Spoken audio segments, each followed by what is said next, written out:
اعوذ باللہ من الشیطان الرجیم، بسم اللہ الرحمن الرحیم۔ پیارے بچوں، السلام علیکم ورحمۃ اللہ وبرکاتہ۔ شیخ محمد سعید ماسٹر ایچ ایس گنج چبوترا آپ کی خدمت میں حاضر ہے۔ ہمارا جو آج کا موضوع ہے وہ ہے ہماری تاریخ، جو لکھا ہے جان نثار اختر صاحب نے۔ پہلے اس نظم کے چند بند میں آپ کے سامنے لائے میں پڑھتا ہوں، اس کے بعد ان اشعار کی تشریح بھی انشاءاللہ کروں گا۔ کوئی بھی گر ہو دیوالی کے دیے جلتے تھے،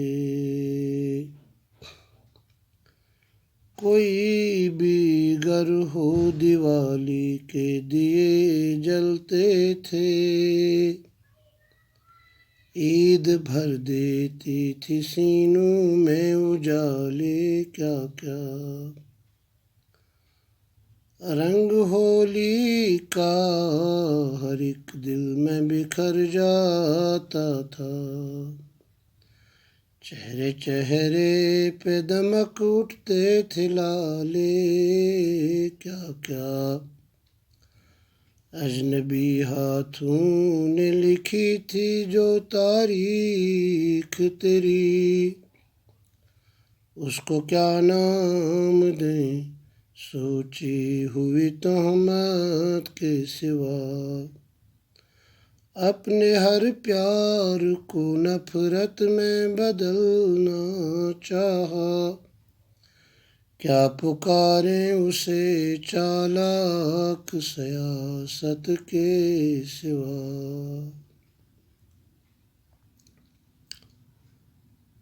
نظم ہماری تاریخ جان نثار اختر صاحب کے ذہن کی پیداوار ہے۔ اس نظم میں جان نثار اختر صاحب نے تاریخ کے مختلف ادوار پہ بات کی ہے اور تاریخ میں کیا ہوتا تھا اس کے بارے میں انہوں نے بات کی ہے۔ کہتے ہیں کوئی بھی گھر ہو دیوالی کے دیے جلتے تھے، یعنی ایک زمانہ تھا جب یہاں پر یعنی ہندوستان میں ایسا کوئی گھر نہیں تھا جہاں پر دیوالی کے دیے نہیں جلتے تھے، چونکہ ہندو لوگ اپنے اس خاص تہوار دیوالی پہ اپنے گھروں کو چراغان کر دیتے ہیں۔ عید بھر دیتی تھی سینوں میں اجالے کیا کیا، ایک طرف سے دیوالی اور دوسری طرف سے عید، مسلمانوں کا تہوار جس سے دل خوشی سے بھر جاتے تھے۔ رنگ ہولی کا ہر ایک دل میں بکھر جاتا تھا، چونکہ ہولی رنگوں کا تہوار ہے، ہر دل میں ہولی کے رنگ سے ایک نئی رنگت پیدا ہو جاتی تھی، چہرے چہرے پہ دمک اٹھتے تھے لالے کیا کیا، یعنی جو ہندو لوگ اس خاص تہوار پر ایک دوسرے کو رنگ پھینک دیتے ہیں، اس طرح سے ان رنگوں کی چمک سے ان کے چہرے کھل اٹھتے تھے۔ اجنبی ہاتھوں نے لکھی تھی جو تاریخ تیری، یعنی غیروں نے تیری تاریخ لکھی تھی، اس کو کیا نام دیں سوچی ہوئی تہمت کے سوا۔ انہوں نے اس میں کچھ غلط بھی لکھا، کچھ تہمتیں بھی گھڑ لیں، اپنے ہر پیار کو نفرت میں بدلنا چاہا، کیا پکاریں اسے چالاک سیاست کے سوا۔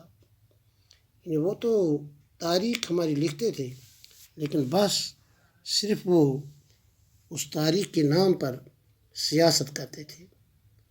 اجنبی ہاتھوں نے لکھی تھی جو تاریخ تیری، اس کو کیا نام دیں سوچی ہوئی تہمت کے سوا، اپنے ہر پیار کو نفرت میں بدلنا چاہا، کیا پکاریں اسے چالاک سیاست کے سوا۔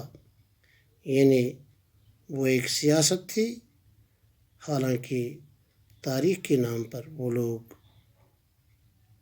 دھوکہ باز تھے اور انہوں نے ہماری تاریخ کو مسخ کر دیا۔ یہ تھا آج کا سبق۔ انشاءاللہ آپ کے ساتھ پھر کلام کریں گے، تب تک کے لیے خدا حافظ۔ السلام علیکم ورحمۃ اللہ وبرکاتہ۔